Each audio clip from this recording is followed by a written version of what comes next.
Hardin Hill honey is a special honey. I mean, from a standpoint that I have worked very hard and strived to make sure it is the purest honey that can be made. There's a process that I've named and titled Bee Warehouse Management, which is different from beekeeping. Beekeeping is basically causing all the problems with bees and honey because people think they're smarter than bees. So I know the bees are smarter than me. So all I do is just manage their warehouse and manage their production facilities and manage their food supply and let them do their job. And I know how their job's done, so I can manipulate them to make the purest honey.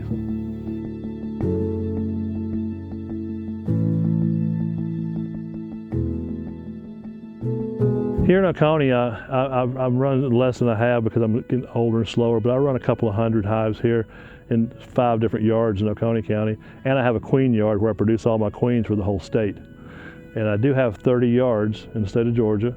I don't keep them populated all the time because I can't anymore, but they'll usually have 30 hives in each yard.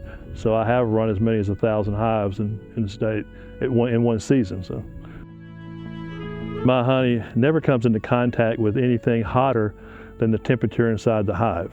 That's the most critical thing about honey. Honey cannot pass 115 degrees and retain all of its actual benefits. No matter what somebody may teach you or tell you, I mean, it's scientifically proven that 115 degrees, it starts killing all the enzymes in the honey. They can't get 115 degrees inside of a hive. So my hives have temperature sensors inside. So I know if the temperature ever passes 115 degrees inside my hive. If it does, I don't harvest the honey. I feed that honey to other hives. Honeybees, again, they pollinate, I think 35 to 40% of the food items that we eat. That's the most important function of their process. They're not native to this country, so they were imported back in the 1600s, from England, and they were brought over mainly to produce wax because you had to have candles. Nobody was really eating the honey. The honey was used to make mead with, but the wax production was the most important thing, and also for your rifles, for your waxing your balls and your muskets. And without honeybees, we would lose, again, 35 to 40% of our crops.